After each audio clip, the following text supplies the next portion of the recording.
السلام علیکم ورحمۃ اللہ وبرکاتہ۔ تو میں آپ کو خوش آمدید کرتا ہوں اپنی یوٹیوب چینل بیسک قرآن 2.0 پر۔ آج کا ہمارا درس ہے تختی نمبر 17، وقف کرنے کے قاعدے۔ وقف کے معنی ٹھہرنا۔ وقف کے معنی ٹھہرنا یعنی قرآن پاک پڑھتے پڑھتے کس طرح ٹھہرے۔ تو آج ہم پڑھنے جا رہے ہیں وقف۔ وقف کے معنی ہے ٹھہرنا۔ اگر ہمیں قرآن کریم میں کسی بھی جگہ پر ہمیں ٹھہرنا ہو تو ہم کس طرح ٹھہر سکتے ہیں، تو اسی کے لیے آج ہم وقف پڑھنے جا رہے ہیں۔ تو وقف کے معنی ہے ٹھہرنا۔ ایسے گول نشان کو آیت کہتے ہیں۔ جہاں پر یہ گول نشان آیا ہے اس طرح، یہ جو سرکل آیا ہے گول نشان، اس کو آیت کہتے ہیں۔ اس کو آیت کہتے ہیں۔ زبر زیر پیش، دو زبر دو زیر دو پیش پر وقف کرنا ہو تو آخری حروف پر جزم دے کر سانس توڑے۔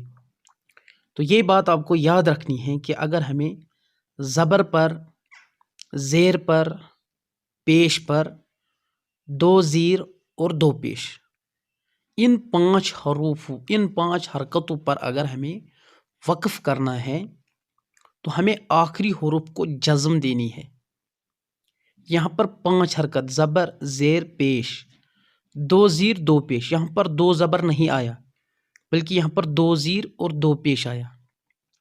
ان 5 حرکتوں پر اگر ہمیں وقف یعنی ٹھہرنا ہے تو ہمیں آخری حروف کو جزم دے کر سانس توڑنی ہے۔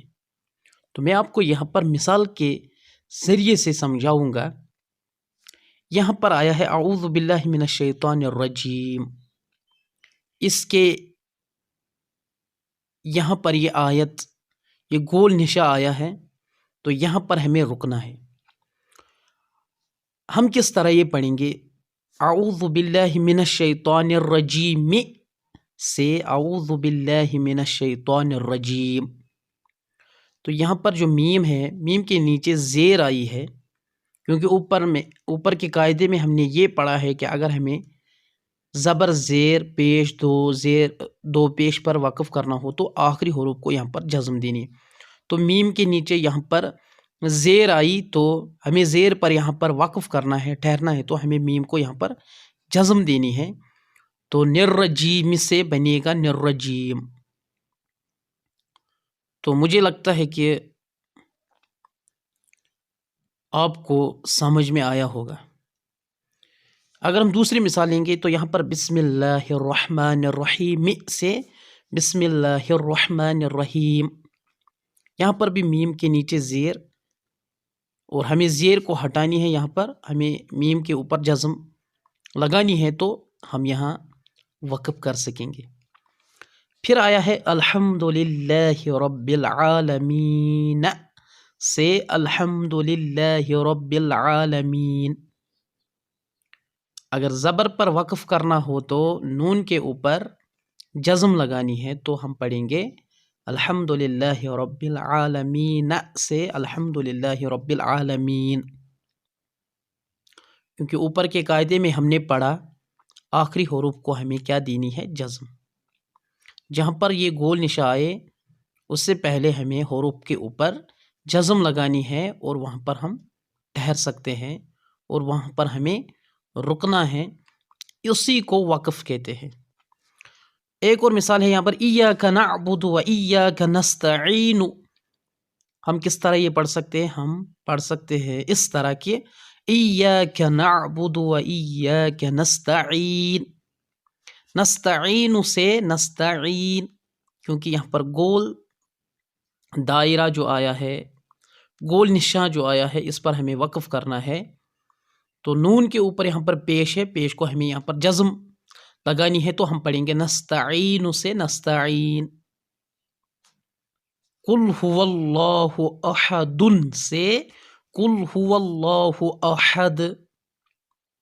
جب ہمیں دال کے اوپر یہاں پر جزم لگائیں گے تو یہاں پر یہ حرف قلقلہ میں سے دال کے اوپر جب ہم جزم لگائیں گے تو یہاں پر ڈبل آواز نکلے، قل هو اللہ احد، کیونکہ دال حرف قلقلہ میں سے ہے۔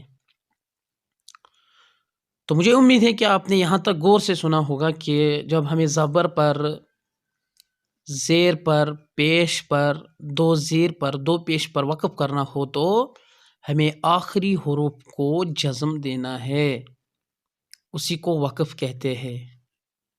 جیسے کہ میں نے آپ کو پہلے مثال میں سمجھایا، دوسری مثال میں اگر ہمیں زیر پر یعنی زبر پر، پیش پر، دو زیر یا دو پیش پر وقف کرنا ہو تو ہمیں آخری حروف کو جزم لگانی ہے،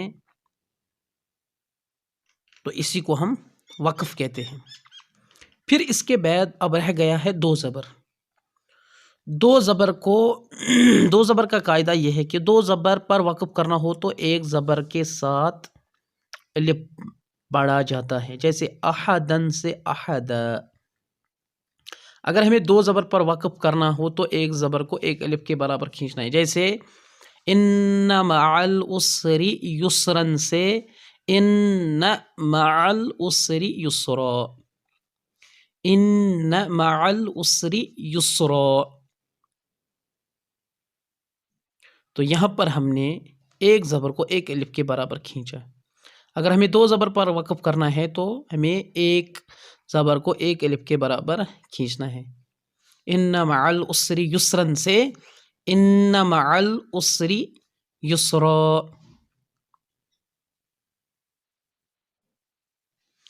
تو پھر اس کے بعد یہاں پر گول تا آیا، گول تا پر ہمیں وقف کرنا ہے تو وہ ہائے ساکنہ بن جاتی ہے، جیسے جاریتن سے جاریہ،